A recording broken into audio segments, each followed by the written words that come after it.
আলহামদুলিল্লাহি রাব্বিল আলামিন ওয়াসসালাতু ওয়াসসালামু আলা আশরাফিল আমবিয়াই ওয়াল মুরসালিন ওয়ালা আলিহি ওয়াসহাবিহি আজমাইন। আউযু বিল্লাহি মিনাশ শাইতানির রাজিম। বিসমিল্লাহির রহমানির রহিম। সম্মানিত দর্শক শ্রোতাবৃন্দ, ভাই এবং বোনেরা, আসসালামু আলাইকুম ওয়া রাহমাতুল্লাহি ওয়া বারাকাতুহু। আমরা আল্লাহ সুবহানাহু ওয়া তাআলার অফুরন্ত অনুগ্রহের শুকর আদায় করি, যিনি প্রতিদিনকার মতো আজও আমাদেরকে ইসলামিক টিভি কর্তৃক আয়োজিত আজকের এই মহাজীবন অনুষ্ঠানে উপস্থিত থাকার সুযোগ করে দিলেন। এজন্য আমরা পড়ি আলহামদুলিল্লাহ।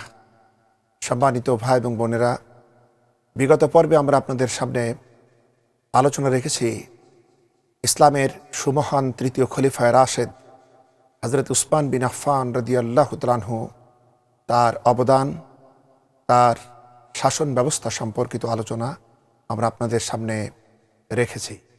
আজ আমরা আলোচনা করতে চাই আরবের সেই সমাজে গোত্রবাদ কীরকম ছিল এবং তার পরিণতিতে হযরত উসমান রাদিয়াল্লাহু তাআলা আনহুর বিরুদ্ধে যে বিদ্রোহ হলো এবং তার করুণ পরিণতিতে হলো তার শাহাদাত। আমরা সেই বিষয়ে আলোচনা রাখতে চাচ্ছি, অর্থাৎ হযরত উসমান রাদিয়াল্লাহু তাআলা আনহুর বিরুদ্ধে বিদ্রোহ এবং তার শাহাদাত।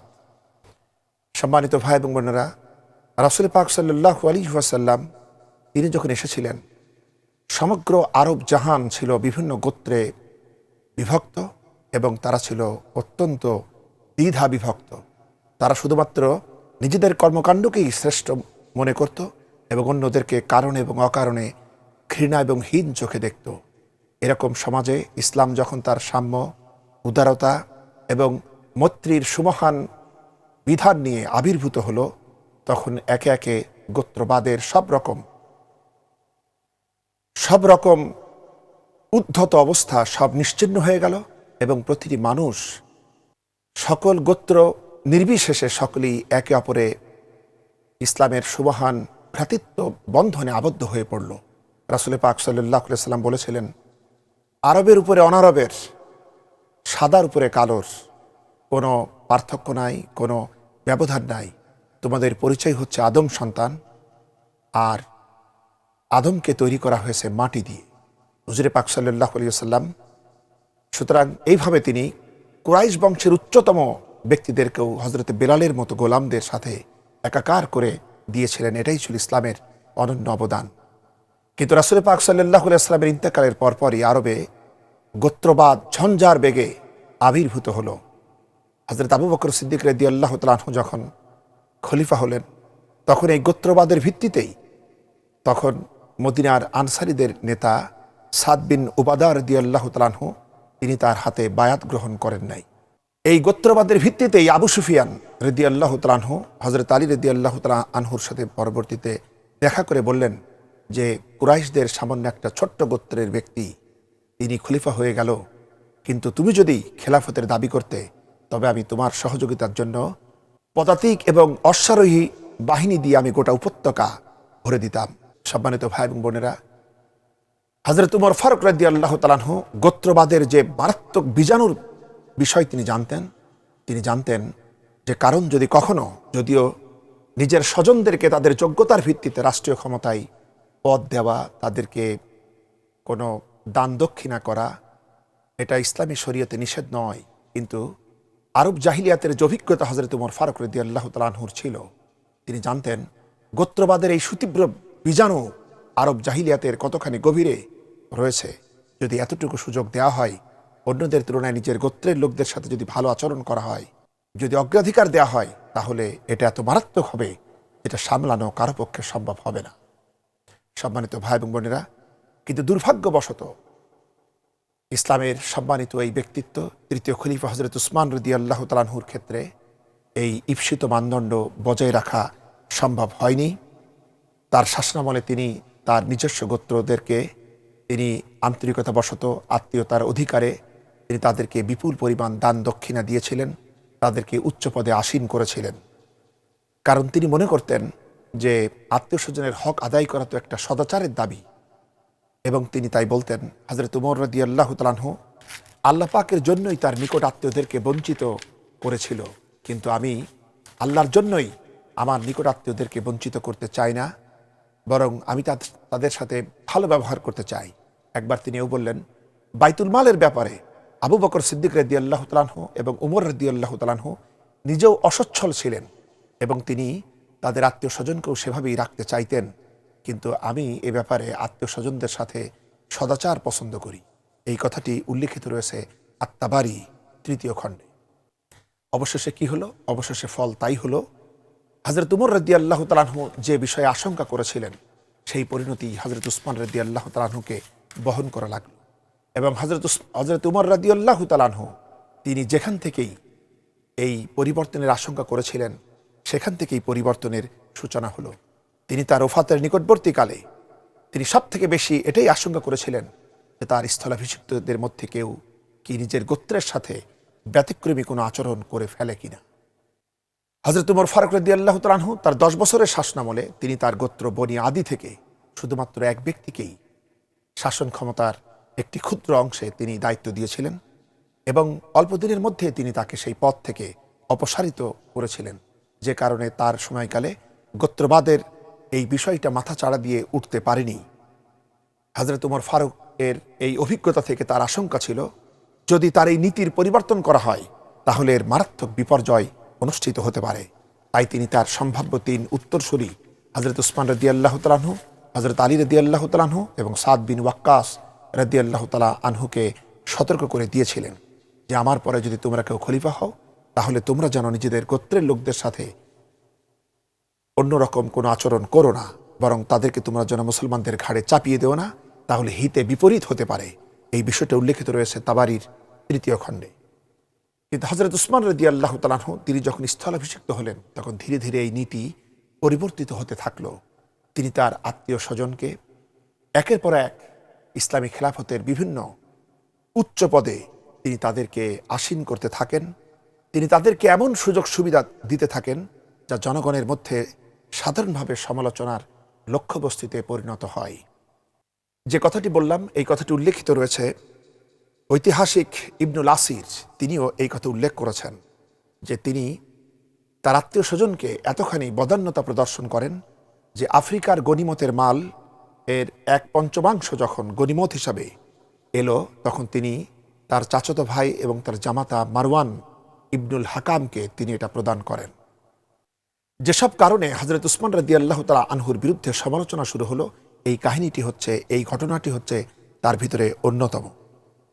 হযরত উসমান রাদিয়াল্লাহু তাআলা আনহু আফ্রিকা থেকে প্রথম যুদ্ধে যে গনিমতের মাল এলো তিনি সেটা প্রদান করেছিলেন তারই আত্মীয় আব্দুল্লাহ বিন সাদকে, এবং আফ্রিকার দ্বিতীয়বার যে আফ্রিকায় যুদ্ধ হলো সেই গনিমতের মাল তিনি দিয়েছিলেন তার এই জামাতা মারওয়ানকে।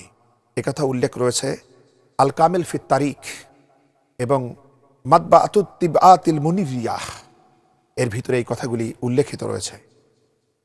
সম্মানিত ভাই এবং বোনেরা, হযরত উসমান রাদিয়াল্লাহু তাআলা আনহু তিনি আরও কি করেছিলেন, তিনি যে কাজ করেছিলেন আমরা কিন্তু এই কথাগুলির কোনো সমালোচনা করছি না এবং হযরত উসমান রাদিয়াল্লাহু তাআলা আনহুর কোনো শরীয়ত বিরোধী কোনো দোষের উল্লেখ আমরা করছি না। আমরা রাজনৈতিক বিচক্ষণতার ভিতরে কি পরিবর্তন করা হয়েছে সেটাই শুধুমাত্র দলিল ভিত্তিক আপনাদের সামনে উপস্থাপন করছি। তিনি এমন কিছু সুযোগ সুবিধা তার আত্মীয় স্বজনদের ভিতরে দিয়েছিলেন যা জনগণের কাছে ভালো লাগেনি। যেমন তিনি রাসূল পাক সাল্লাল্লাহু আলাইহি ওয়াসাল্লামের প্রখ্যাত সাহাবী আশরায়ে মুবাশশিরিনদের অন্তর্ভুক্ত হযরত সাদ বিন আবি ওয়াক্কাস রাদিয়াল্লাহু তাআলা আনহুকে তিনি পদচ্যুত করে তার বৈমাত্র ভাই ওয়ালিদ বিন উকবাকে তিনি কুফার গভর্নর পদে নিযুক্তি দিয়েছিলেন। এরপরে তার অপর এক বন্ধু ওয়ালিদ বিন উকবার কিছু অপরাধের পর প্রকাশিত হওয়ার পর তিনি তাকে অপসারণ করে তার বন্ধু সাইদ বিন আসকে এই পদে নিযুক্ত করেছিলেন। এরপরে তিনি হযরত আবু মুসা আশআরী রাদিয়াল্লাহু তাআলা আনহুকে বসরার গভর্নরের পদ থেকে অপসারণ করে তিনি তার মামাতো ভাই আব্দুল্লাহ ইবনে আমেরকে তার স্থলে নিযুক্ত করেছিলেন। এরপরে তিনি হযরত আমর ইবনুল আস রাদিয়াল্লাহু তাআলা আনহুকে মিশরের গভর্নরের পদ থেকে সরাই দিয়ে তিনি সেখানে তার দুধ ভাই আব্দুল ইবনে সাদ ইবনে আবি সারাহ তাকে তিনি নিযুক্ত করেছিলেন। সাইয়েদানা হযরত উমর ফারুক রাদিয়াল্লাহু তাআলা আনহুর জামানায় হযরত মুয়াবিয়া রাদিয়াল্লাহু তাআলা আনহু সিরিয়ার একটি স্বল্প অঞ্চলের শাসনকর্তা ছিলেন। এই কথাটি উল্লেখ রয়েছে হাফেজ ইবনে কাসির। তিনি বলেছেন, হযরত উসমান রাদিয়াল্লাহু তাআলা আনহু সিরিয়ার গোটা এলাকা মুয়াবিয়া রাদিয়াল্লাহু তাআলা আনহুর গভর্নরিতে সংযোজন করেছিলেন, অথচ হযরত উমর রাদিয়াল্লাহু তাআলা আনহু তিনি তাকে কেবলমাত্র সিরিয়ার অংশবিশেষের শাসনকর্তা হিসাবে নিযুক্ত করেছিলেন। হযরত উসমান রাদিয়াল্লাহু তাআলা আনহু সিরিয়ার সমগ্র অংশ তার অধীনে দেওয়ার পরও তিনি তাকে দিয়েছিলেন দিমাশক, হিমস, ফিলিস্তিন এবং লেবাননের গোটা এলাকা তার শাসনাধীন করে দিয়েছিলেন। অতঃপর তার চাচাতো ভাই মারওয়ান ইবনুল হাকামকে তিনি তার নিজের পার্সোনাল সেক্রেটারির হিসাবে তিনি নিযুক্তি দিয়েছিলেন, যার ফলে লাভ এটাই হয়েছিল যে সমগ্র মুসলিম সাম্রাজ্যের প্রত্যন্ত অঞ্চল পর্যন্ত তার ক্ষমতা প্রসারিত হয়েছিল, কিন্তু একই বংশের হাতেই সমস্ত ক্ষমতা কক্ষিগত হয়ে পড়েছিল। এর কারণে কেবল সাধারণ লোকদের উপরই নয়, বরং বড় বড় সম্মানিত সাহাবেদের মধ্যেও বিরূপ প্রতিক্রিয়া শুরু হয়ে গিয়েছিল। যেমন একটি উদাহরণ দেওয়া যায়, হযরত উসমান রাদিয়াল্লাহু তাআলা আনহু যখন কুফার গভর্নরের পদ থেকে সাদ বিন আবি ওয়াক্কাস রাদিয়াল্লাহু তাআলা আনহুকে অপসারণের ফরমান দিয়ে তিনি ওয়ালিদ ইবনে উকবা তাকে যখন পাঠালেন, তখন সাদ বিন আবি ওয়াক্কাস রাদিয়াল্লাহু তাআলা আনহু আমিরুল মুমিনিনের পত্রটা পেয়ে তিনি বলছেন যে, ওয়ালিদ, আমি জানি না যে তুমি আমার পরে বেশি জ্ঞানী হয়েছো নাকি আমি বোকা হয়ে গিয়েছি। তখন ওয়ালিদ জবাব দিলেন যে, আবু ইসহাক, সাদ বিন আবি ওয়াক্কাসের এটা একটা কুনিয়াত নাম, তার পুত্রের নামানুসারে আবু ইসহাক বলা হতো।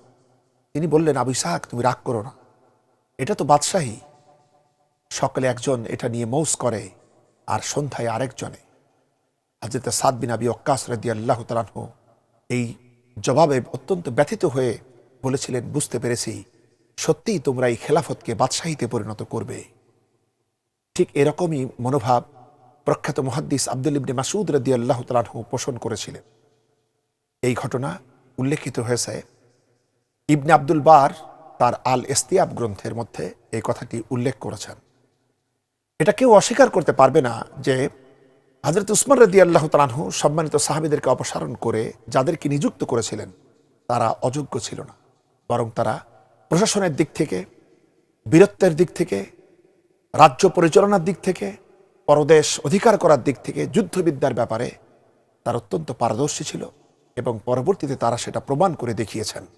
কিন্তু সত্য কথা হচ্ছে এই যে যোগ্যতা কেবলমাত্র এদের মধ্যেই সীমাবদ্ধ ছিল তাই নয়, বরং উৎকৃষ্ট যোগ্যতম ব্যক্তি তখন তার গোত্রবাদে অন্যদের মধ্যেও ছিল এবং তারা ইতিপূর্বে এদের থেকেও অত্যন্ত উন্নত কাজ তারা আঞ্জাম দিয়েছিলেন। তারপরও খোরাসান থেকে শুরু করে উত্তর আফ্রিকা পর্যন্ত গোটা এলাকা একই বংশের গভর্নরদের অধীনে আনা এবং কেন্দ্রীয় সেক্রেটারিয়েটেও তার একই বংশের লোক নিয়োগ করা, এটা শুধুমাত্র নিছক যোগ্যতায় একমাত্র ভিত্তি হতে পারে না। রাষ্ট্রপ্রধান যে বংশের হবেন, রাষ্ট্রের সমস্ত গুরুত্বপূর্ণ পদে সে বংশের লোকেরাই নিযুক্ত থাকবেন, প্রথমত এটা ছিল এমনিতেই অত্যন্ত আপত্তিকর। কিন্তু এছাড়াও আরও এমন কিছু ছিল যার কারণে পরিস্থিতি আরও জটিলতা ধারণ করে। যেমন প্রথমত, এসব খানদানের যাদেরকে সামনে এগিয়ে দেওয়া হলো, দায়িত্ব দেওয়া হলো, তাদেরকে বলা হতো তোলাকা। তোলাকা বলা হতো তাদেরকে যারা রাসূল পাক সাল্লাল্লাহু আলাইহি সাল্লামের ইসলামী আন্দোলনের শেষ পর্যন্ত তারা বিরোধিতা করেছে। মক্কা বিজয়ের পর হুজুরে পাক সাল্লাল্লাহু আলাইহি সাল্লাম যখন তাদেরকে ক্ষমা করে দিয়েছিলেন, তখন তারা ইসলাম গ্রহণ করে। এদেরকেই বলা হয়েছে তোলাকা। হযরত মুআবিয়া রাদিয়াল্লাহু তাআলা আনহু, হযরত ওয়ালিদ বিন উকবা রাদিয়াল্লাহু তাআলা আনহু, মারওয়ান ইবনুল হাকাম, এরা সকলেই ছিলেন এই তোলাকা গোত্রের অন্তর্ভুক্ত, এই ক্ষমাপ্রাপ্ত বংশের সন্তান। আর আব্দুল্লাহ ইবনে সাআদ ইবনে আবি সারাহ, ইনি তো মুসলমান হওয়ার পর মুরতাদ হয়ে গিয়েছিলেন। মক্কা বিজয়ের পর রাসূল পাক সাল্লাল্লাহু আলাইহি সাল্লাম যেসব ব্যক্তিবর্গ সম্পর্কে বলেছিলেন যে এই লোকগুলা যদি কাবা শরীফের গিলাফের আড়ালেও লুকিয়ে থাকে তবু তাদেরকে হত্যা করো, তার ভিতরে এই ব্যক্তি ছিলেন আব্দুল্লাহ ইবনে সাআদ ইবনে আবি সারাহ। যিনি ইসলাম গ্রহণ করেছিলেন, হিজরত করে মদিনা এসেছিলেন, কিন্তু এরপরে তিনি মুরতাদ হয়ে গিয়েছিলেন। রাসূল পাক সাল্লাল্লাহু আলাইহি ওয়াসাল্লাম তাকে ওহী লেখক হিসাবে নিযুক্ত করেছিলেন, কিন্তু এই পদের সম্মান নিয়ে সেই ব্যক্তি মুরতাদ হয়ে মক্কাতে গিয়ে রাসূল এবং ইসলামের বিরুদ্ধে নানা রকমের অপপ্রচার করেছিলেন। এবং পরবর্তীতে যখন মক্কা বিজয় হলো, রাসূল যখন এই ফরমান দিয়েছিলেন যে হত্যা করো, তখন এই ব্যক্তি লুকায়ে হযরত উসমান রাদিয়াল্লাহু তাআলা আনহুর কাছে আশ্রয় নিয়েছিলেন। রাসূল পাক সাল্লাল্লাহু আলাইহি ওয়াসাল্লাম যখন সকলকে ক্ষমা করে দিলেন এবং যখন বায়াত অনুষ্ঠিত করছিলেন, তখন হযরত উসমানের সহযোগিতায় এই ব্যক্তি এসে রাসূলের সামনে হাজির হলেন এবং হযরত উসমান রাদিয়াল্লাহু তাআলা আনহু তার জন্য হুজুরের কাছে ক্ষমার দরখাস্ত করেছিলেন। হুজুর নীরব ছিলেন। হযরত উসমান রাদিয়াল্লাহু তাআলা আনহু বারবার তাকে ক্ষমা করার কথা বলতে লাগলেন। তৃতীয়বারে হুজুরে পাক সাল্লাল্লাহু আলাইহি ওয়াসাল্লাম তাকে ক্ষমা করলেন, কিন্তু তিনি উপস্থিত সাহাবেদের পানে লক্ষ্য করে বললেন, তোমাদের ভিতরে কি এমন একজন ভালো লোক ছিল না, যখন তোমরা দেখলে আমি তার ক্ষমা গ্রহণ করছি না, তখন তরবারির একটা আঘাতে তার মাথাটা বিচ্ছিন্ন করে দিতে? এরকম কোনো ভালো লোক কি তোমাদের ভিতরে ছিল না? সাহাবীদের মধ্য থেকে কেউ বলল, হুজুর, আমরা আপনার চোখের ইশারার অপেক্ষা করছিলাম। হুজুরে পাক সাল্লাল্লাহু আলাইহি ওয়াসাল্লাম বললেন, চোখের ইশারা করা কোনো নবীর জন্য এটা শোভনীয় নয়। এই কাহিনী উল্লিখিত রয়েছে আবু দাউদ শরীফের মধ্যে।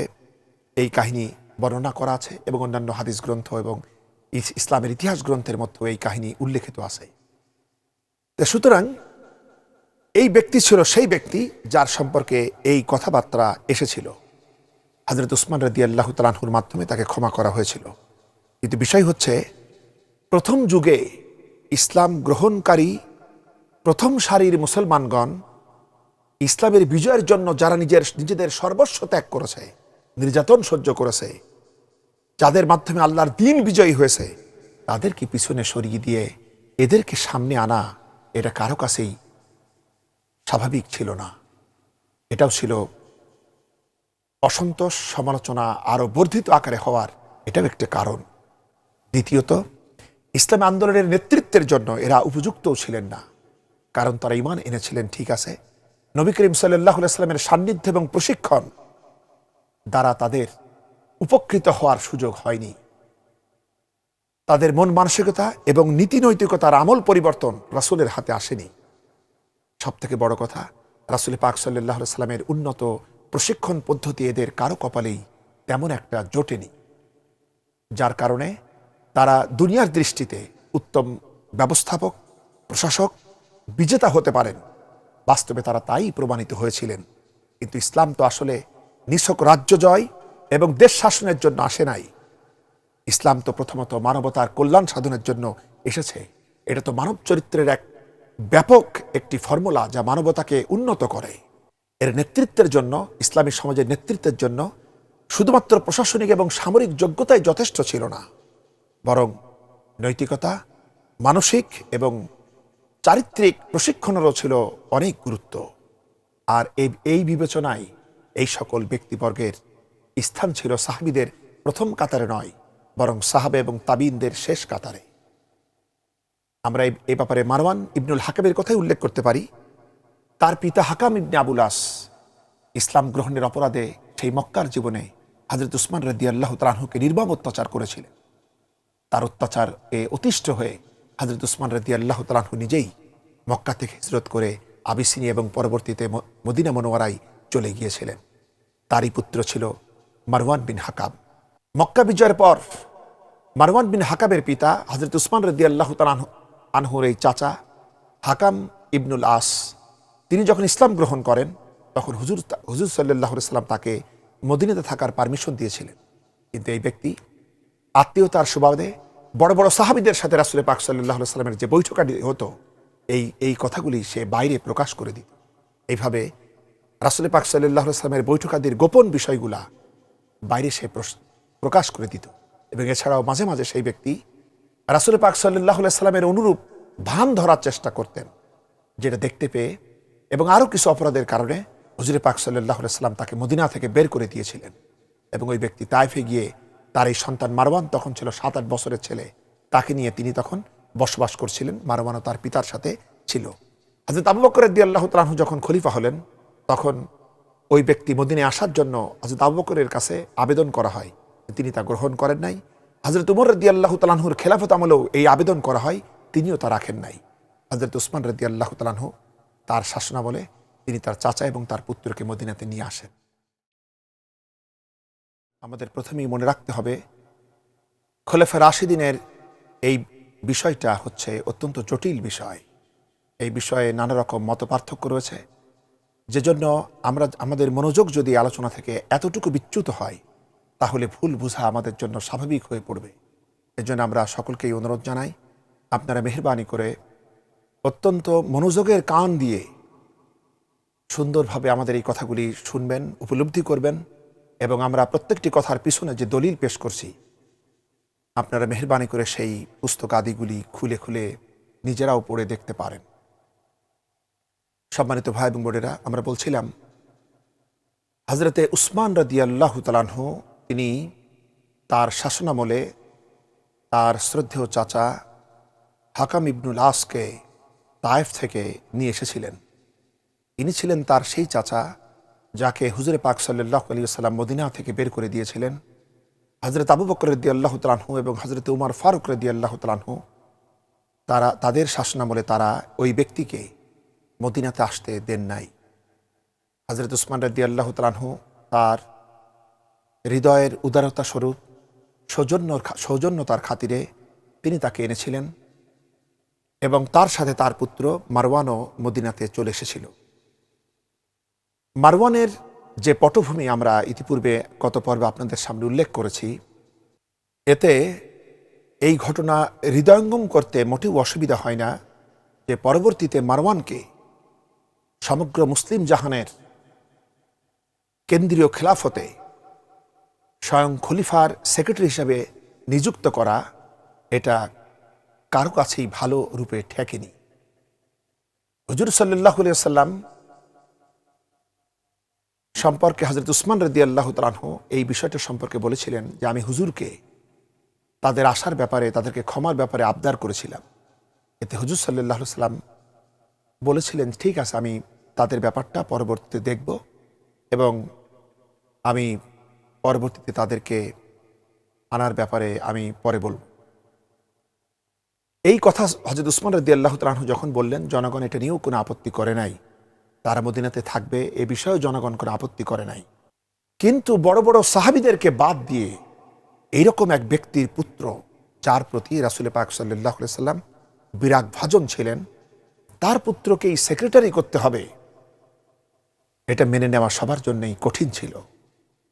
বিশেষ করে তার সেই বিরাগ ভাজন পিতা তখনও বেঁচে ছিলেন, এবং এজন্য আশঙ্কা ছিল যে ওই পিতা পুত্রের মাধ্যমে ইসলামী খেলাফতের উপরে কোনো রকম হস্তক্ষেপ করে বসে কিনা, এরকম আশঙ্কা ছিল। সেজন্য এই ক্ষেত্রে এটা জনগণের কাছে এটা সমীচীন বলে মনে হয় নাই। আমাদের মনে রাখতে হবে, মারওয়ানের পিতা হাকাম ইবনুল আস তিনি হিজরি ৩২ সনে ইন্তেকাল করেন, এবং হযরত উসমান রাদিয়াল্লাহু তাআলা আনহুর অর্থাৎ রাজত্বের শেষ দিকে তিনি ইন্তেকাল করেন, যেজন্য এই আশঙ্কা ছিল প্রবল। তৃতীয় কারণ যে কারণে হযরত উসমান রাদিয়াল্লাহু তাআলা আনহুর বিরুদ্ধে মানুষের অসন্তুষ্টি বাড়ছিল, তা ছিল এই, যাদেরকে তিনি নিয়োগ করেছিলেন, দুনিয়ার দৃষ্টিতে একটা অমুসলিম রাষ্ট্র পরিচালনার জন্য যে যোগ্যতা থাকে সব তাদের ছিল, দক্ষতা, যোগ্যতা, মেধা, অভিজ্ঞতা সবই ছিল। কিন্তু এই পবিত্র পরিবেশ রাসূল পাক সাল্লাল্লাহু আলাইহি ওয়াসাল্লাম এবং খোলাফায়ে রাশিদিনের যত্নে গড়া এই ইসলামী রাষ্ট্রের পরিচালকের মতো যোগ্যতা প্রকৃতিই তাদের ছিল না। যেমন ওয়ালিদ বিন উকবাকে কুফার গভর্নর নিয়োগ করা হলো হযরত সাদ বিন আবি ওয়াক্কাস রাদিয়াল্লাহু তাআলা আনহুর পরিবর্তে। এই ওয়ালিদ ইবনে উকবা মক্কা বিজয়ের পর ইসলাম গ্রহণ করেছিলেন। রাসূল পাক সাল্লাল্লাহু আলাইহি ওয়াসাল্লাম তাকে বনি মুস্তালিক গোত্রের মাঝে যাকাত আদায়ের জন্য প্রেরণ করেছিলেন। সেই ব্যক্তি সেখানে না গিয়ে ফিরে এসে হুজুরের কাছে বললেন যে আমি ওখানে গিয়েছিলাম, তারা যাকাত দেয় নাই, বরং আমাকেই তারা মেরে ফেলতো, আমি কোনো রকমে নিজের জীবনটা বাঁচিয়ে চলে এসেছি।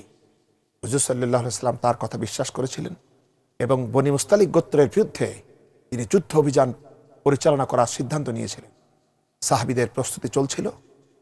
ইতিমধ্যে বনি মুস্তালিক এই বিষয়টা জানতে পেরে তাদের সর্দারগণ ছুটে এসেছিলেন মদিনায় এবং এসে হুজুরকে বলেছিলেন যে আসলে তো ওই ব্যক্তি আমাদের কাছে জাকাত নিতে আসে নাই এবং আমরা ওই ব্যক্তির অপেক্ষা করছিলাম যে আমরা জাকাত দেব, কিন্তু সে তো আমাদের কাছে আসে নাই।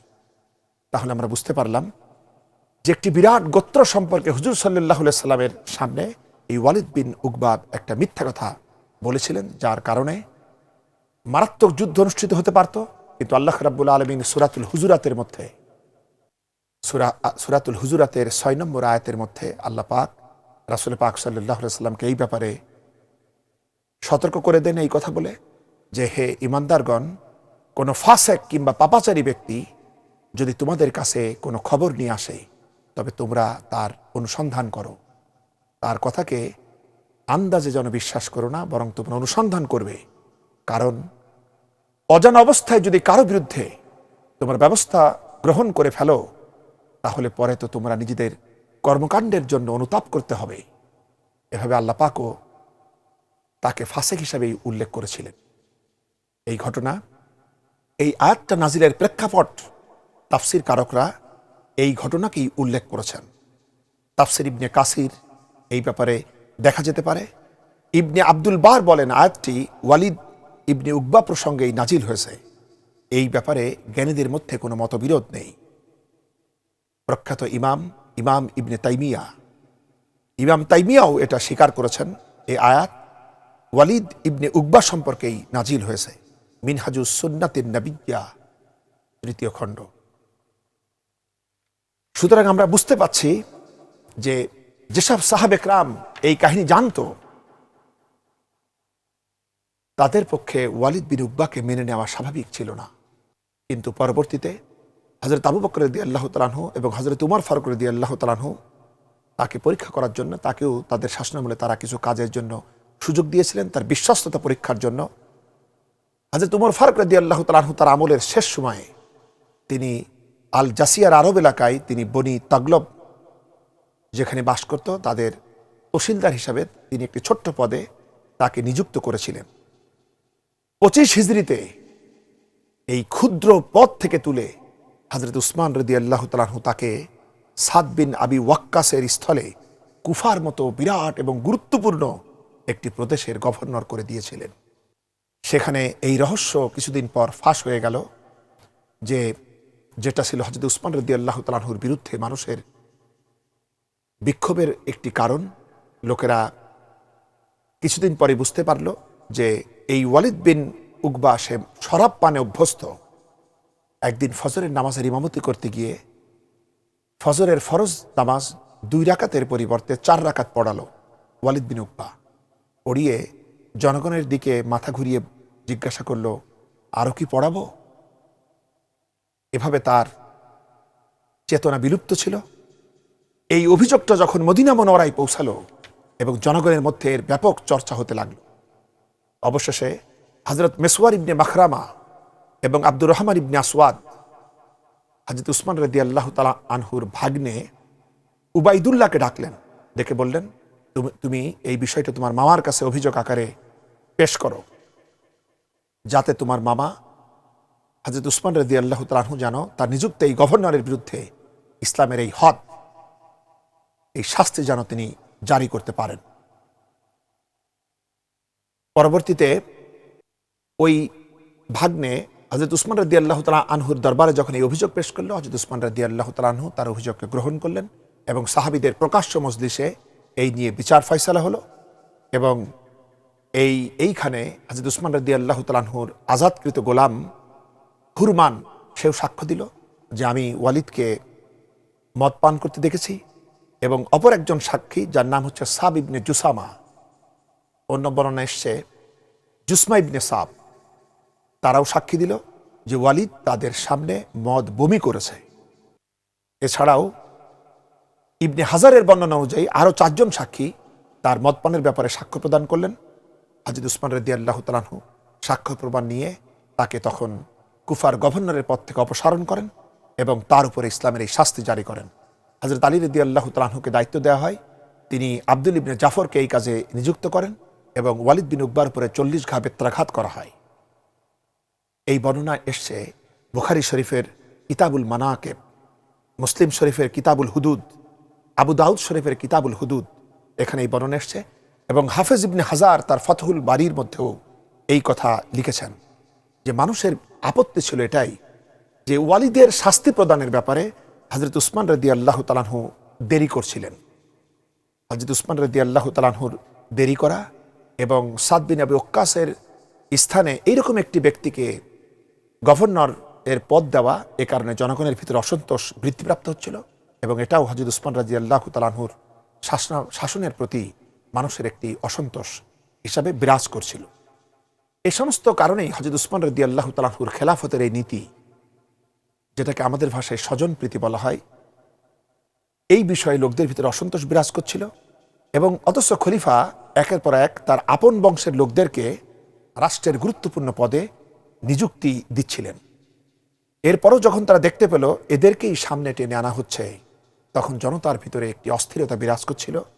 বিশেষ করে এই প্রসঙ্গে এমন দুটি ঘটনা আছে যেই ঘটনার পরিণাম ছিল অত্যন্ত সুদূর প্রসারী এবং মারাত্মক। তার প্রথমটি হচ্ছে হযরত উসমান রাদিয়াল্লাহু তাআলা আনহু তার বংশের হযরতে মুআবিয়া রাদিয়াল্লাহু তাআলা আনহুকে ক্রমাগত দীর্ঘদিন ধরে একই প্রদেশের গভর্নর হিসাবে বহাল রেখেছিলেন। যদিও হযরত উমর ফারুক রাদিয়াল্লাহু তাআলা আনহু সিরিয়ার গভর্নর হিসেবে হযরতে মুআবিয়া রাদিয়াল্লাহু তাআলা আনহুকে নিযুক্ত করেছিলেন, এবং তিনি হযরত উমর ফারুক রাদিয়াল্লাহু তাআলা আনহুর শাসনামলের 4টি বছর সিরিয়াকে যোগ্যতার সাথেই তিনি শাসন করেন। কিন্তু সেটা ছিল সিরিয়ার একটি অংশ মাত্র। কিন্তু পরবর্তীতে হযরত উসমান রাদিয়াল্লাহু তাআলা আনহু আইলা থেকে রোম সীমান্ত পর্যন্ত এবং আল জাজিরা থেকে উত্তর মহাসাগর পর্যন্ত বিরাট এলাকায় তার শাসন হযরতে মুআবিয়ার শাসনের আন্ডারে দিয়ে দেন, এবং হযরতে উসমান রাদিয়াল্লাহু তাআলা আনহুর শাসনামলের দীর্ঘ 12 বছর পর্যন্ত ওই একই রাষ্ট্রের শাসন ক্ষমতায় হযরতে মুআবিয়া রাদিয়াল্লাহু তাআলা আনহুকে বহাল রাখা হয়। তাহলে একদিকে হযরত উমর ফারুক রাদিয়াল্লাহু তাআলা আনহুর শাসনামলের 4 বছর এবং হযরত উসমান রাদিয়াল্লাহু তাআলা আনহুর শাসনামলের 12টি বছর, এই 16টি বছর মুআবিয়া রাদিয়াল্লাহু তাআলা আনহু শাসন কর্তৃক অধিষ্ঠিত ছিলেন, এবং একই রাষ্ট্রে দীর্ঘকাল শাসন ক্ষমতায় থাকার কারণে যে পরিণতি হলো, এই পরিণতি খোলাফায়ে রাশিদিনের 4র্থ খলিফা হযরত আলী রাদিয়াল্লাহু তাআলা আনহুকে এই পরিণতি ভোগ করতে হয়েছিল। হযরতে মুআবিয়া রাদিয়াল্লাহু তাআলা আনহুর এই রাজত্বকে শাম প্রদেশ বলা হতো। এটা ছিল ইসলামী সাম্রাজ্যের অত্যন্ত গুরুত্বপূর্ণ সামরিক এলাকা। এই শাম প্রদেশের একদিকে ছিল প্রাচ্য প্রদেশ, অন্যদিকে ছিল পাশ্চাত্য প্রদেশ। মধ্যখানে এই দেশটি এমনভাবে দাঁড়িয়েছিল যে এর শাসনকর্তা কোনো কারণে যদি কেন্দ্রীয় শাসনের প্রতি বিমুখ হন কিংবা বিদ্রোহ করেন, তাহলে তিনি তার প্রদেশ এর মাধ্যমে পাশ্চাত্য প্রদেশগুলি থেকে একেবারে বিচ্ছিন্ন করে ফেলতে পারেন কেন্দ্র থেকে। মুআবিয়া রাদিয়াল্লাহু তাআলা আনহু এই প্রদেশের শাসন কার্যে নিয়োজিত ছিলেন। তিনি সেখানে ভালোভাবে তার আসন গাড়তে পেরেছিলেন দীর্ঘমেয়াদী শাসন করার কারণেই, যে কারণে তিনি কেন্দ্রের আওতায় ছিলেন না, বরং কেন্দ্রই তার দয়া অনুগ্রহের উপরে নির্ভরশীল ছিল। আমরা একথা বলছি না যে বিনা অপরাধে হযরতে মুআবিয়া রাদিয়াল্লাহু তাআলা আনহুকে এখান থেকে সরাতে হবে, তা নয়, বরং দূরদর্শিতার দাবি ছিল এই যে বিভিন্ন প্রদেশে হযরতে মুআবিয়া রাদিয়াল্লাহু তাআলা আনহুকে বিভিন্ন সময় নিযুক্ত করা যেত। 3-4 বছর করে করে বিভিন্ন জায়গায় যদি তাকে নিযুক্ত করা হতো, তাহলে তিনি পরবর্তীতে যে অবস্থা তিনি সৃষ্টি করেছিলেন তার শাসন ক্ষমতার এই মজবুতির কারণে তিনি এটা পারতেন না। কিন্তু এ কাজটা করা হয় নাই। দ্বিতীয় যে বিষয়টি ছিল অত্যন্ত মারাত্মক এবং গোলযোগপূর্ণ প্রমাণিত হয়েছিল, তা ছিল খলিফার সেক্রেটারির গুরুত্বপূর্ণ পদ হিসেবে মারওয়ান ইবনুল হাকামের নিযুক্তি। ইনি হযরত উসমান রাদিয়াল্লাহু তাআলা আনহুর কোমল প্রকৃতি এবং তার বিশ্বাস, হযরত উসমান রাদিয়াল্লাহু তাআলা আনহু মানুষকে পরম বিশ্বাস করতেন এবং তার আপনজনদেরকে তো আরো বেশি বিশ্বাস করতেন। তো এই বিশ্বাস এবং তার কোমল অন্তঃকরণের সুযোগে এই ধুরন্ধর ব্যক্তি মারওয়ান সে এমন অনেক কাজ করে বসলো যার দায়িত্ব শেষ পর্যন্ত হযরত উসমান রাদিয়াল্লাহু তাআলা আনহুর উপরে বর্তায়। অথচ এসব কাজের জন্য মারওয়ান খলিফার কাছ থেকে অনুমতি নেওয়ার প্রয়োজন বোধ করত না। উপরন্তু মারওয়ান উসমান রাদিয়াল্লাহু তাআলা আনহু এবং বড় বড় সাহাবীদের সাথে হযরত উসমান রাদিয়াল্লাহু তাআলা আনহুর সাথে সুন্দর সম্পর্ক ছিল, এই সম্পর্ক নষ্ট করার জন্য সে কাজ করত, যাতে খলিফা তার পুরাতন বন্ধুদের থেকে বিচ্ছিন্ন হয়ে যায় এবং মারওয়ানকেই যেন আপন মনে করতে পারে। শুধু তাই নয়, একাধিকবার এমনও হয়েছে যে এই মারওয়ান সাহাবীদের সমাবেশে সাহাবেদের উদ্দেশ্যে অনেক হুমকিপূর্ণ ভাষণ প্রদান করেছিল।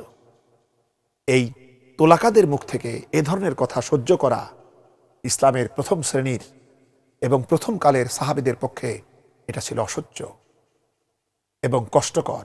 এ কারণেই অন্যেরা তো দূরের কথা, হযরত উসমান রাদিয়াল্লাহু তাআলা আনহুর স্ত্রী পর্যন্ত, যার নাম ছিল নায়লা, তিনিও এমত পোষণ করতেন যে হযরত উসমান রাদিয়াল্লাহু তাআলা আনহুর জন্য মারওয়ান এমন সংকট শুরু করেছে যে সংকটের জন্য লোকেরা হযরত উসমান রাদিয়াল্লাহু তাআলা আনহুকে দোষী করছে। এমনকি আমি ভয় পাই, স্বামীকে তিনি স্পষ্ট বলে দিয়েছিলেন যে আপনি যদি মারওয়ানের কথা মতো চলেন তাহলে আমি আশঙ্কা করি এই মারওয়ান আপনাকে হত্যা করিয়ে ছাড়বে, কারণ এই মারওয়ানের মনে আল্লাহ পাকের প্রতি কোনো মর্যাদা নেই এবং আল্লাহর প্রতি কোনো ভয়ভীতিও নেই। আমরা যে কথাটি বললাম, এই কথাটি উল্লিখিত হয়েছে তাবারির 3য় খণ্ডে এবং আল বেদায়া ওয়ান নেহায়া এর 7ম খণ্ডে। এছাড়াও এটি এসছে তাবাকাতে ইবনে সাদের 5ম খণ্ডেও এই কথাগুলি বর্ণিত হয়েছে। সম্মানিত ভাই এবং বোনেরা, এই অবস্থা যখন চলতে লাগলো, আমরা এই অবস্থার প্রেক্ষাপটে এটা বলতে পারি, শরীয়তের দৃষ্টিতে হযরত উসমান রাদিয়াল্লাহু তাআলা আনহুর এই বিষয়গুলি বিন্দু পরিমাণও আপত্তিকর ছিল না, কিন্তু রাষ্ট্রনীতির দিক থেকে, প্রশাসনের দিক থেকে এটা ছিল ভুল, এটা প্রমাণিত হয়েছে ভুল। প্রকৃত সত্য হচ্ছে এই যে এই একটা দিক বাদে হযরত উসমান রাদিয়াল্লাহু তাআলা আনহুর অন্য সকল দিক এত সুন্দরতম ছিল যা কেবলমাত্র খোলাফায়ে রাশিদিনের চরিত্রেই শোভা পায় এবং যেগুলোর বিরুদ্ধে আপত্তি করার কোনো সুযোগ নেই। যদিও যারা হযরত উসমান রাদিয়াল্লাহু তাআলা আনহুর শাসনের উপরে যারা বিভিন্ন আপত্তি করেছিল, তাদের অসংখ্য আপত্তি ছিল, কিন্তু সেই আপত্তিগুলি আসলে যুক্তির ধোপে একেবারেই টেকে না। কিন্তু এই একটি বিষয় এমন ছিল যেটা কিছুটা আমল দেওয়ার বিষয়। এছাড়াও এই একটি বিষয় ছাড়া তার খেলাফতের সমগ্র আমলে ইসলামের জন্য তার সুকৃতি এত প্রবল ছিল এবং ইসলামের বিজয়ের ব্যাপারে তার অগ্রযাত্রা এত সুন্দর ছিল যে জনগণ ওই ব্যাপারটাই আশ্বস্ত না হলেও এই সমস্ত ভালো ভালো কাজের দিকে তারা এত সন্তুষ্টি প্রকাশ করত, যখন বিদ্রোহের দাবানল চারিদিকে ছড়াতে লাগলো, মতলববাজ ব্যক্তিবর্গ, ইহুদি প্রভাবিত ব্যক্তিবর্গ, মুনাফিক প্রভাবিত ব্যক্তিবর্গ এবং কিছু ভালো মুসলমানেরাও তাদের চক্রান্তের শিকার হয়ে যারা এই বিদ্রোহে সামিল ছিল, কিন্তু তাদের সাথে কোনো সাধারণ জনগণ এবং কোনো উন্নত মানের কোনো সাহাবে একরাম এই বিদ্রোহের সাথে বিন্দু পরিমাণও সংযুক্ত থাকেননি। এমনকি কুফার গভর্নর সাইদ ইবনুল আসের কর্মধারায় অসন্তুষ্ট হয়ে বিদ্রোহে যখন অভিযোগ পেশ করল, তখন এই অভিযোগে জনগণ সামিল হননি। হযরত উসমান রাদিয়াল্লাহু তাআলা আনহুর পক্ষ থেকে আবু মুসা আশআরী যখন জনগণের বায়াত নবানের জন্য ছুটল, তখনও এই বিদ্রোহের পতাকাবাহী গুটি কতেক লোক বাদে সমগ্র জনতা তার হাতে বায়াত গ্রহণ করেছিলেন। এ কারণে এটাই আমরা বুঝতে পারি যে বিদ্রোহী এই ক্ষুদ্র দলটি, যাদের সংখ্যা মোটামুটি 2000-এর একটু বেশি, তারা যখন এই গোলযোগ সৃষ্টির জন্য এগিয়ে আসছিল, তারা যখন ব্যাপক বিদ্রোহের আহ্বান জানালো, তখন জনগণ তাদের সেই বিদ্রোহে সাড়া দেয় নাই।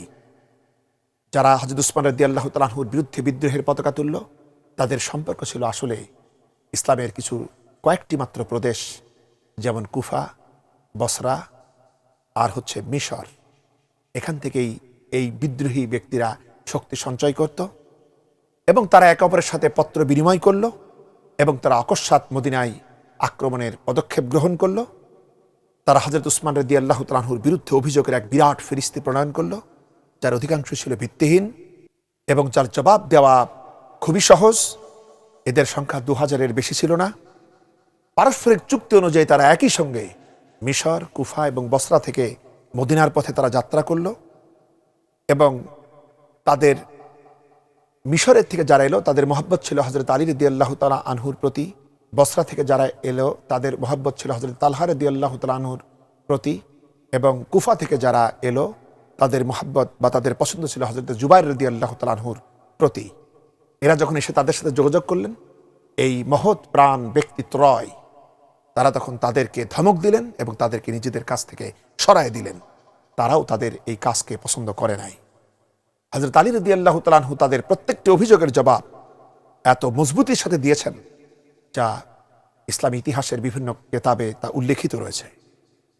এবং মদিনার আনসার এবং মুহাজির ব্যক্তিবর্গ তাদের সাথে তাদের এই বিদ্রোহে সামিল হন নাই এবং তাদের কোনো রকম সহযোগিতা করতে তারা প্রস্তুত হন নাই, যে জন্য এই বিদ্রোহীরা ষড়যন্ত্রের পথ অবলম্বন করে এবং তারা তাদের হটকারিতায় অটল থাকে।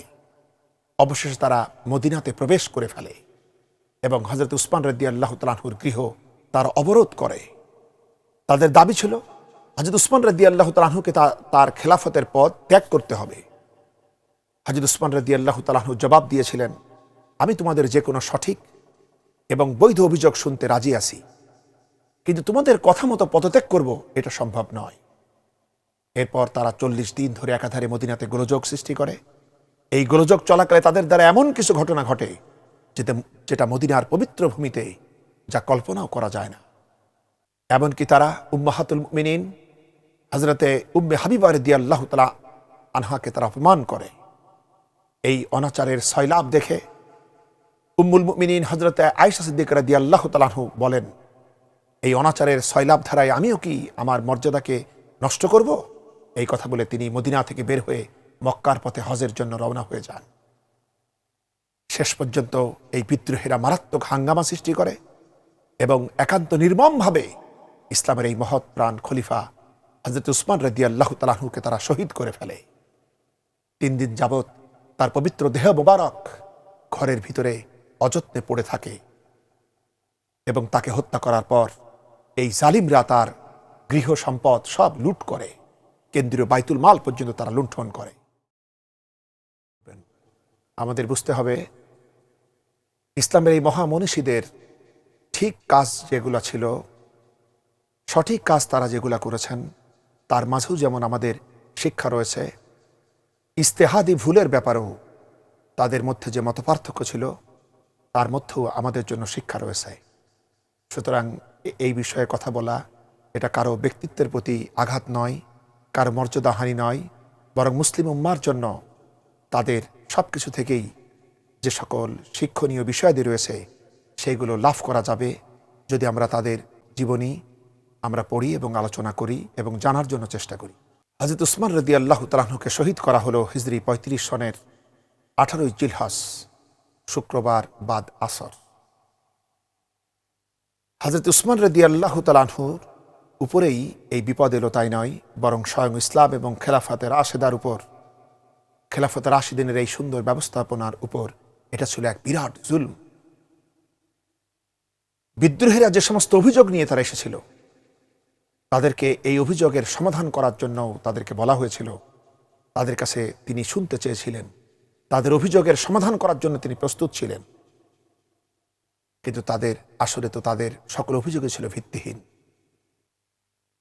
সেই অভিযোগ দূর করার জন্য কেবল যদি এই কথা মনে করা হয় যে অভিযোগগুলো দূর করা দরকার, তাহলে এটাই বুঝতে হবে সেই অভিযোগগুলি দূর করার জন্য তারা যে পন্থা অবলম্বন করেছিল এটা তো আসলে প্রকৃত পন্থা ছিল না, বরং তারা যদি প্রকৃতই চাইতো যে এই অভিযোগগুলির একটি সমাধান হওয়া দরকার, তাহলে তাদের জন্য এই পন্থা অবলম্বন করাই যথেষ্ট হতো। তা হচ্ছে মদিনা মুনাওয়ারায় তখন অসংখ্য মুহাজির এবং আনসার সাহাবীরা ছিলেন, তারা তো পারত বড় বড় সাহাবীদের সাথে যোগাযোগ করে তাদের মাধ্যমে হযরত উসমান রাদিয়াল্লাহু তাআলা আনহুর এই তাদের দৃষ্টিতে এই ভুলগুলি সংশোধনের জন্য উদ্বুদ্ধ করা। অথচ হযরত আলী রাদিয়াল্লাহু তাআলা আনহু নিজেও হযরত উসমান রাদিয়াল্লাহু তাআলা আনহুর সংশোধনের জন্য তিনি উদ্বুদ্ধ হয়েছিলেন এবং তিনি হযরত উসমান রাদিয়াল্লাহু তাআলা আনহুকে বলেছিলেন এই সব কথা। হযরতে উসমান রাদিয়াল্লাহু তাআলা আনহু তার বার্ধক্যতা হেতু তিনি প্রথমে কথাগুলি বুঝতে পারেন নাই, কিন্তু সাহাবীদের আন্তরিক পরামর্শের কারণেই তিনি বিষয়টি বুঝতে পেরেছিলেন এবং তিনি তার ভুলগুলি শুধরাবেন বলে তিনি ওয়াদাও করেছিলেন। তিনি যে ওয়াদা করেছিলেন এই কথা রয়েছে আত-তাবারির 3য় খণ্ডের মধ্যে। এরপরও তারা যে সমস্ত অভিযোগ নিয়ে এসেছিল এই অভিযোগের কোনো বৈধতা আদৌ ছিল না, কিন্তু তারা খলিফার পদচ্যুতির জন্য প্রবলভাবে তারা পীড়াপিড়ি করতে থাকে। অথচ গোটা মুসলিম জাহানের খলিফাকে পদচ্যুত করার জন্য অথবা তাদের পদচ্যুত দাবি করার কোনো অধিকারই তাদের ছিল না। খলিফার প্রশাসনের বিরুদ্ধে কথা বলার অধিকার তাদের ছিল, যেহেতু বাক স্বাধীনতা ছিল, তারা কথা বলতে পারত। অভিযোগ উত্থাপনের অধিকারও তাদের ছিল। নিজেদের এই অভিযোগ দূর করার জন্য দাবি উত্থাপনের ক্ষমতাও তাদের ছিল। কিন্তু ইসলামী রাষ্ট্রের মূল প্রাণ শক্তি, তৎকালীন ইসলামী শাসনতন্ত্র অনুযায়ী যাকে মুসলমানদের গুরুত্বপূর্ণ ব্যক্তিবর্গ সম্মতি দিয়ে যাকে খলিফা বানিয়েছেন, আর বিশ্বের সকল মুসলিম অমুসলিম নির্বিশেষে যাকে নিজেদের খলিফা রূপে স্বীকার করে নিয়েছেন, তিনি কেমন করে মাত্র কতিপয় লোকদের দাবিতে তিনি পদত্যাগ করবেন? তারা শুধুমাত্র গুটি কতক লোক, সামান্য কয়টা প্রদেশ থেকে এসছে, তারা বিদ্রোহের ঝান্ডা উড়ালো, আর তাদের কোনো প্রতিনিধিত্বের কোনো মর্যাদাই ছিল না, তাদের এমন কোনো গুরুত্বপূর্ণ কোনো পরিচয় ছিল না, তারা তাদের নিজ নিজ দেশে তারা জনগণের কোনো প্রতিনিধিও ছিল না। সুতরাং তাদের অভিযোগের মূল্যটা কি এবং তাদের কথা শুনে তিনি পদত্যাগ করবেনই বা কেন? আর তারাও যে দাবি নিয়ে এসছে, তারা কোনো বৈধ পন্থায় দাবি করে নাই। তারা শরীয়তের নামে তাদের এই সমস্ত প্রস্তাব দিয়েছে, কিন্তু তারা শরীয়ত বিরোধী পন্থায় তাকে হত্যা করেছে। সম্মানিত ভাই এবং বোনেরা, হযরত উসমান রাদিয়াল্লাহু তাআলা আনহুর বিরুদ্ধে বিদ্রোহের ব্যাপারে এবং ইসলামী খিলাফতের বিরুদ্ধে এই মারাত্মক ষড়যন্ত্রের ব্যাপারে যার ভূমিকা ছিল সব থেকে বেশি, তিনি ছিলেন আব্দুল ইবনে সাবা। এই ব্যক্তি ছিল ইহুদি বংশোদ্ভূত এক কৃষ্ণাঙ্গ নারীর সন্তান। এই ব্যক্তি মুসলিম ঐতিহাসিক বৃন্দ তাকে সন্দেহ করেছে ইহুদিদের গুপ্তচর হিসাবে, এবং এই ব্যক্তি ইসলামের সর্বনাশ করার জন্য এবং তার গোত্রের বিরুদ্ধে ইসলামের যে ভূমিকা ছিল অতীতে তার প্রতিশোধ নেওয়ার জন্য এই ব্যক্তি ইসলাম গ্রহণ করে তার ইহুদি সুলভ মনোবৃত্তি চরিতার্থ করার জন্য ইসলামী সমাজে সে আসন গেড়ে বসে। তাকে বিভিন্ন প্রদেশ থেকে বের করে দেওয়া হয়, কিন্তু সর্বদাই সে ধার্মিকতার ভান ধরে এবং নানা রকম ষড়যন্ত্রে সে লিপ্ত থাকে, এবং তার ষড়যন্ত্রের শিকারের ভিতরে প্রবেশ করে ফেলে মুসলমানদের ভিতর থেকেও কিছু ব্যক্তিবর্গ, যার মধ্যে উল্লেখ করার মতো রয়েছেন হযরত আবু বকর সিদ্দিক রাদিয়াল্লাহু তাআলা আনহুর সর্বকনিষ্ঠ পুত্র মুহাম্মদ বিন আবু বকর রাদিয়াল্লাহু তাআলা আনহু, হযরত হুযায়ফা রাদিয়াল্লাহু তাআলা আনহুর পুত্র মুহাম্মদ বিন হুযায়ফা রাদিয়াল্লাহু তাআলা আনহু। তাদের এই ষড়যন্ত্রের শিকারে পরিণত হওয়ার কারণ হচ্ছে তাদের ভিতরে একটু উচ্চাভিলাষী কাজ করত। তারা চাইতো আমরাও যেহেতু গুরুত্বপূর্ণ সাহাবীদের সন্তান, আমাদেরকেও ইসলামী হুকুমতে কিছু পদ থাকা দরকার, কিছু দায়িত্ব থাকা দরকার। কিন্তু হযরত উসমান রাদিয়াল্লাহু তাআলা আনহু থেকে তারা তেমন কোনো পদ লাভ না করার কারণে তাদের ভিতরেও খুব জ্বালা ছিল, এবং তারাও খুব মনক্ষুণ্ণ হয়েছিল, যার কারণে এবং তারাও যখন দেখছিল হযরত উসমান রাদিয়াল্লাহু তাআলা আনহু তার নিজ গোত্রের লোকদেরকেই শুধু দিচ্ছে, অন্য গোত্রের দিকে তাকাচ্ছে না, তখন তাদের ভিতরে একটি বিদ্রোহ আসে। এই বিদ্রোহের ক্ষুদ্র বিন্দুকে গ্রহণ করে এই ইহুদি বংশোদ্ভূত আব্দুল ইবনে সাবা তাদেরকে কাজে লাগায়, এবং বিভিন্ন মুনাফিকদেরও ষড়যন্ত্র ছিল। এই ষড়যন্ত্র নিয়ে তারা মদিনা মুনাওয়ারায় আসে এবং হযরতে উসমান রাদিয়াল্লাহু তাআলা আনহুর বিরুদ্ধে অভিযোগ পেশ করে, এবং গোটা রাজ্যের ভিতরে এই মিশর, বসরা, কুফাতে মানুষকে বিভ্রান্ত করার জন্য তারা তাদের অপপ্রচার চালায়। কিন্তু এরপরও জনগণ সে অপপ্রচারে ব্যাপক আকারে সাড়া দেয় নাই। এরপরে তারা চলে আসে মদিনা মুনাওয়ারায় এবং খলিফাকে তারা পদত্যাগ করার জন্য বাধ্য করার চেষ্টা করে।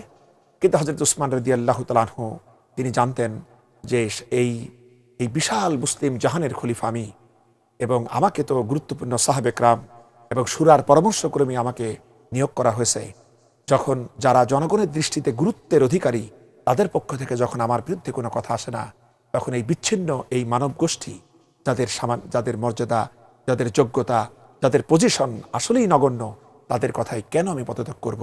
তারপরও তিনি এই বিষয়ক পরামর্শের জন্য তিনি হযরত আব্দুল্লাহ ইবনে উমর রাদিয়াল্লাহু তাআলা আনহুকে প্রশ্ন করেন যে আমি এখন কি করতে পারি, তারা তো এইরকম অভিযোগ করছে।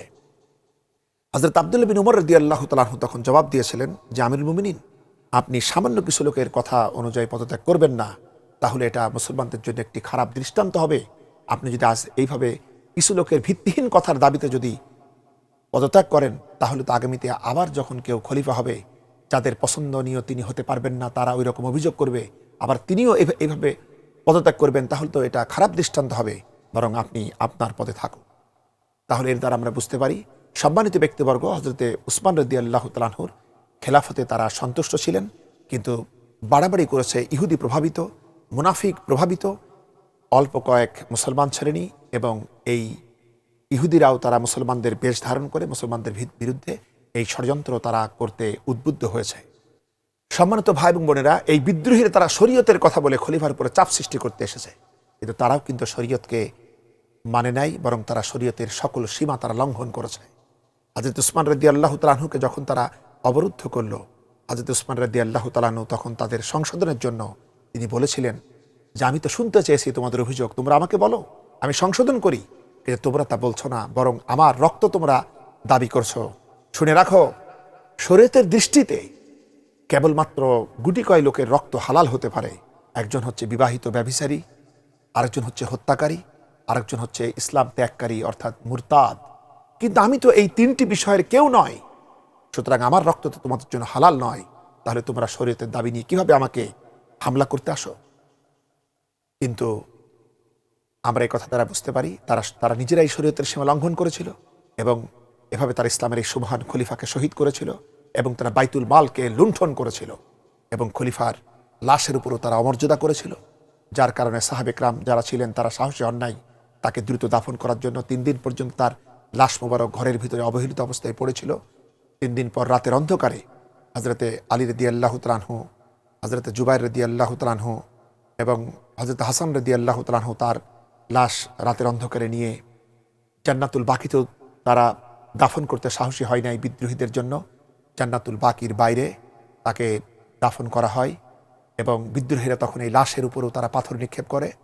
হযরত আলী রাদিয়াল্লাহু তাআলা আনহুর হস্তক্ষেপে তারা শান্ত হয়, এবং এরপরে দাফন করা হয়। পরবর্তীতে জান্নাতুল বাকির আয়তন বৃদ্ধি করে তার পবিত্র কবরকে জান্নাতুল বাকির অন্তর্ভুক্ত করা হয়। সম্মানিত ভাই এবং বোনেরা, আমরা এখানে দেখতে পাই আরও একটি বিষয়, বিভিন্ন জায়গায় ছড়ানো হয় হযরত আলী রাদিয়াল্লাহু তাআলা আনহু, হযরত উসমান রাদিয়াল্লাহু তাআলা আনহুর শাহাদতে তার মনে হয় ভূমিকা ছিল, কিন্তু না, হযরত উসমান রাদিয়াল্লাহু তাআলা আনহুকে বিদ্রোহীদের হাত থেকে রক্ষা করার জন্য তার দেহরক্ষী রূপে হযরত আলী রাদিয়াল্লাহু তাআলা আনহু তিনি তার সুযোগ্য 2 জন পুত্র হযরত হাসান রাদিয়াল্লাহু তাআলা আনহু এবং হযরত হুসাইন রাদিয়াল্লাহু তাআলা আনহুকে নিযুক্ত করেছিলেন। এরপরও যখন হযরত উসমান রাদিয়াল্লাহু তাআলা আনহু শহীদ হলেন, তখন হযরত আলী রাদিয়াল্লাহু তাআলা আনহু ছুটে এসে তিনি পুত্রদেরকে তিনি ধমক দিলেন এবং বললেন, তোমরা বেঁচে থাকতে হযরত উসমান কি করে শহীদ হলো? সম্মানিত ভাই বোনেরা, এখানে আমাদের আরো প্রশ্ন জাগতে পারে যে ইসলামী রাষ্ট্রের এই বিশাল সাম্রাজ্যের যিনি অধিপতি এবং সেই রাষ্ট্রের কেন্দ্রভূমি হচ্ছে মদিনা মুনওয়ারা, সেখানে খলিফা মাত্র 2000 ব্যক্তি দ্বারা এইভাবে তিনি শেষ হলেন কি করে? যার ইঙ্গিতে, যার হুকুমে পৃথিবীতে সাম্রাজ্যের পর সাম্রাজ্য যখন দখল হচ্ছে, তাহলে তিনি কিভাবে এইভাবে একেবারে অরক্ষিত অবস্থায় তিনি শহীদ হলেন কি করে? তাহলে কি মদিনাবাসীও তার বিপক্ষে ছিল? এই প্রশ্ন আসতে পারে। কিন্তু আসল ঘটনা হলো, বিদ্রোহীরা এমন একটা সময় মদিনা মুনওয়ারায় প্রবেশ করে, তারা প্রবেশ করেছিল একেবারে আকস্মিকভাবে, এবং সেই সময়টা ছিল হজের মৌসুম, যে কারণে সম্মানিত সাহাবে একরাম তাদের অনেকেই তারা চলে গিয়েছিলেন হজ পালনের জন্য মক্কা মুআজ্জমায়। উম্মাহাতুল মুমিনিনরাও তারা চলে গিয়েছিলেন হজ পালনের জন্য, গুরুত্বপূর্ণ দায়িত্বশীলরাও চলে গিয়েছিলেন হজ পালনের জন্য। এরপরও যারা ছিলেন তাদের সংখ্যা অন্তত ছিল 700 ব্যক্তি, যারা হযরত উসমান রাদিয়াল্লাহু তাআলা আনহুকে রক্ষা করার জন্য তারা যুদ্ধ করতে রাজি ছিলেন। কিন্তু হযরত উসমান রাদিয়াল্লাহু তাআলা আনহু বিরোধীদের মোকাবেলার জন্য সশস্ত্র সংগ্রাম করার পিছনে তিনি নিজেই ছিলেন প্রকৃতপক্ষে জড়িত। তিনি ছিলেন সবথেকে বড় বাধা। তিনি নিজের কর্তৃত্ব টিকায় রাখার জন্য মদিনাতুর রাসূলের এই মদিনাতে রক্তপাতের তিনি ছিলেন প্রচন্ড বিরোধী। তিনি ইচ্ছা করলে সমস্ত প্রদেশ থেকে বিপুল পরিমাণ মুসলিম বাহিনী এনে বিদ্রোহীদেরকে ঘিরে ফেলে তাদেরকে শাস্তি দিতে পারতেন, কিন্তু তিনি তা থেকে বিরত ছিলেন। হযরত যায়েদ বিন সাবিত রাদিয়াল্লাহু তাআলা আনহু তিনি তাকে বলেছিলেন, আপনার সমর্থনে মদিনার সকল আনসার লড়তে প্রস্তুত, আপনি শুধু আমাকে অনুমতি দিন। তিনি জবাব দিলেন, না, যুদ্ধ করা যাবে না। হযরত আবু হুরায়রা রাদিয়াল্লাহু তাআলা আনহু এবং হযরত আব্দুল্লাহ বিন জুবাইর রাদিয়াল্লাহু তাআলা আনহু তারাও বলেন, আমরাও যুদ্ধ করতে প্রস্তুত। প্রাণপণে যুদ্ধ করার জন্য আমাদের ৭০০ বাহিনী এই মহলেই নিয়োজিত আছে। কিন্তু হযরত উসমান রাদিয়াল্লাহু তাআলা আনহু তাদেরকে আল্লাহর দোহাই দিয়ে এই রক্তপাত থেকে তিনি বিরত রেখেছিলেন।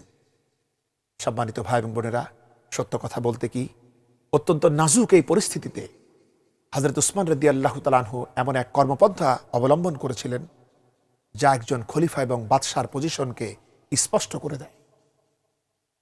হযরত উসমান রাদিয়াল্লাহু তাআলা আনহুর পরিবর্তে যদি অন্য কোনো বাদশা হতো এই পজিশনে, তবে তিনি তার গদি রক্ষার জন্য প্রয়োজনে মদিনাতে রক্তের বন্যা বহায়ে দিতে রাজি ছিলেন। তিনি খলিফা না হয়ে যদি বাদশা হতেন, তাহলে মসজিদ নববী ধ্বংস হোক কিংবা উম্মাহাতুল মুমিনিনরা তাদের মর্যাদা নষ্ট হোক, তার কোনো পরোয়াই তিনি করতেন না।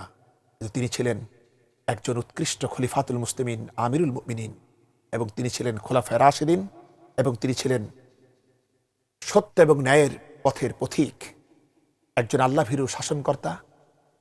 নিজের আপন গদি রক্ষার জন্য কতটুকু পারেন এবং কোন জায়গায় গিয়ে তাকে থামতে হয়, তিনি সেই সীমানা জানতেন। যে কারণে এই কঠিন মুহূর্তেও তিনি মুসলমানদের ইজ্জত আবরু নষ্ট হয়ে যাক তিনি পছন্দ করেন নাই।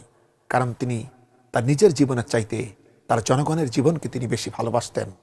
তাই তাদের জীবন বিপন্ন হোক এটা তিনি চান নাই। সম্মানিত ভাই বোনেরা, এর পিছনে আরও কিছু ঘটনা আছে যার কারণে তিনি এ কাজ থেকে বিরত ছিলেন।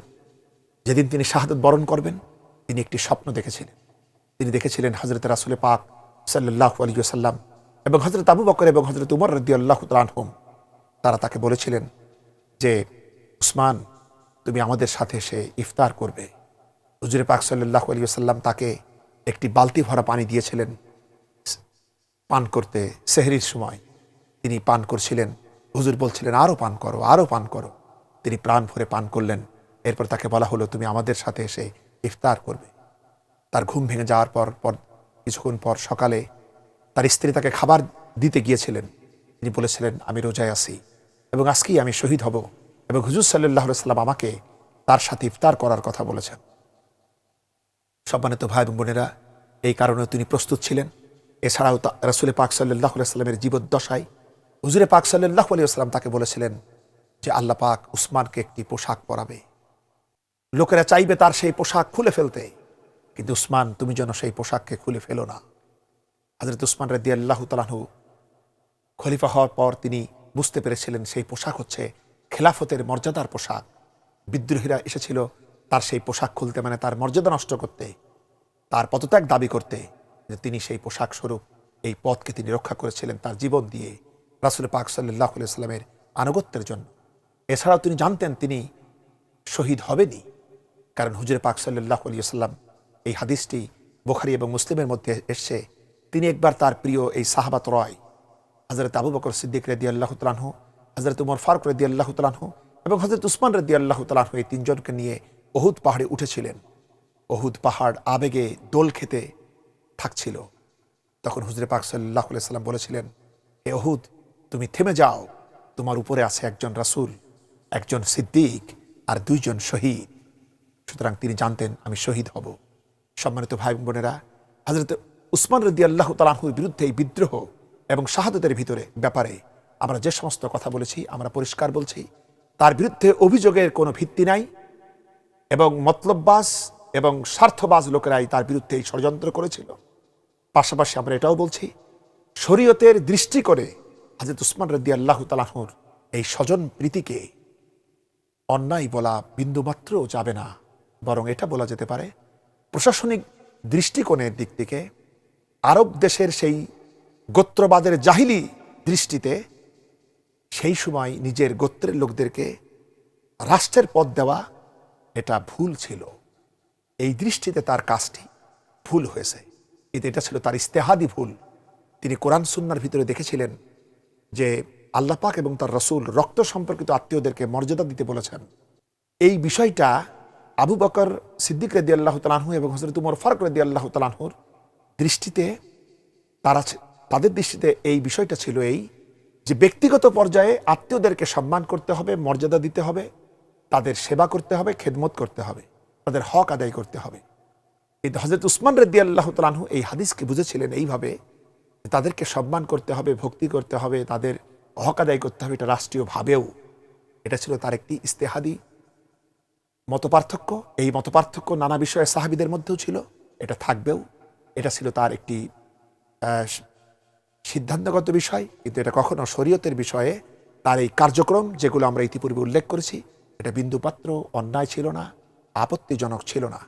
আমরা ইতিপূর্বে আরও বলেছি, হযরত উমর ফারুক রাদিয়াল্লাহু তাআলা আনহু তাদেরকে সতর্ক করে দিয়েছিলেন যে তোমরা যেন তোমাদের গোত্রের কাউকে ক্ষমতা দিবে না। এই যে বিষয়টা ছিল, হযরত উমর ফারুক রাদিয়াল্লাহু তাআলা আনহুর বক্তব্যটা শরীয়তের কোনো অংশ ছিল না। হযরত উসমান রাদিয়াল্লাহু তাআলা আনহু তা মেনে চলতে শরীয়তের দৃষ্টিতে বাধ্য নন। সুতরাং হযরত উমর রাদিয়াল্লাহু তাআলা আনহু এর এই সমস্ত কাজের মাধ্যমে যে পরবর্তীতে যে বিপর্যয় হয়েছে, এজন্য হযরত উসমান রাদিয়াল্লাহু তাআলা আনহু বিন্দু পরিমাণও ইসলামের দৃষ্টিতে দায়ী নন, বরং তার ধুরন্ধর কিছু আত্মীয় স্বজন যারা রাসূল পাক সাল্লাল্লাহু আলাইহি সাল্লামের কাছে প্রশিক্ষণ লাভ করতে পারে নাই, মারওয়ান বিন হাকাম এবং আরও যারা ছিল, তাদের কিছু অন্যায় আবদার, অন্যায় পদক্ষেপ, তাদের অন্যায় কিছু কর্মসূচি, হযরত উসমান রাদিয়াল্লাহু তাআলা আনহুকে না জানিয়ে তারা যে সমস্ত কাজ করেছে, এই কাজগুলি ছিল তার খেলাফতের জন্য ক্ষতিকর, যার নির্মম শিকারে তিনি পরিণত হয়েছিলেন। এটাই ছিল তার জন্য এক দুঃখজনক অধ্যায়। সম্মানিত ভাই এবং বোনেরা, আমাদের এটা বিশেষভাবে বুঝতে হবে, হযরত উসমান রাদিয়াল্লাহু তাআলা আনহু হচ্ছেন সেই সাহাবী যিনি জান্নাতের সুসংবাদ প্রাপ্ত জীবিত যে 10 জন সাহাবী ছিল, তার মধ্যে তিনি ছিলেন অন্যতম। ইসলামের জন্য তার অবদান অপরিসীম, তার থেকেও বেশি দান করতে ইসলামের জন্য আর কেউ পারে নাই। এবং তিনি রাসূল পাক সাল্লাল্লাহু আলাইহি সাল্লামের 2 জন সম্মানিতা কন্যাকে পরপর বিবাহ করে গোটা বিশ্বের ভিতরে তিনি এক অনন্য মর্যাদায় অধিষ্ঠিত। এবং হুজুর পাক সাল্লাল্লাহু আলাইহি ওয়াসাল্লাম তিনি বলেছিলেন, জান্নাতে সকলেরই বন্ধু থাকে, প্রত্যেক নবীরই বন্ধু থাকবে, আর জান্নাতে আমার বন্ধু হবে হযরত উসমান রাদিয়াল্লাহু তাআলা আনহু। সম্মানিত ভাই এবং বোনেরা, অন্যান্য খোলাফায়ে রাশিদিনের মতোই আমাদের শ্রদ্ধা, ভালোবাসা, মর্যাদা রয়েছে হযরতে উসমান রাদিয়াল্লাহু তাআলা আনহুর উপরে। এবং সকল ইসলামের সমস্ত ওলামারা একমত, তিনি হচ্ছেন খোলাফায়ে রাশিদিন, এবং তিনি তার যোগ্যতা, দক্ষতা, তার মেধা অনুযায়ী তিনি তার কাজ করেছেন, এতে কোনো সন্দেহ নাই। আমরা অত্যন্ত শ্রদ্ধার সাথে, ভালোবাসার সাথে ইসলামের এই তৃতীয় খলিফার প্রতি আমরা আমাদের হৃদয়ের শ্রদ্ধা এবং ভালোবাসা নিবেদন করি, এবং আমরা দোয়া করি আল্লাহ রাব্বুল আলামিন হযরত উসমান রাদিয়াল্লাহু তাআলা আনহুর অবদানকে আমাদের জন্য কল্যাণকর করুন, কবুল করুন। ইসলামের তরক্কি আরও বৃদ্ধিপ্রাপ্ত হোক, এবং খোলাফায়ে রাশিদিনের আবার অবুদ্ধ হয়, খোলাফায়ে রাশিদিনের সেই সুন্দর কল্যাণকর শাসন আমরা মুসলমানরা যেন এই পৃথিবীর বুকে আবার পূরণ করতে পারি, এবং খোলাফায়ে রাশিদিনের এই উত্থান পতন থেকে আমরা যেন সঠিক শিক্ষা লাভ করতে পারি। আল্লাহ যেন সেই তৌফিক আমাদেরকে দেন। আমরা সকলেই পড়ি আমিন। আসসালামু আলাইকুম ওয়া রাহমাতুল্লাহি ওয়া বারাকাতুহু।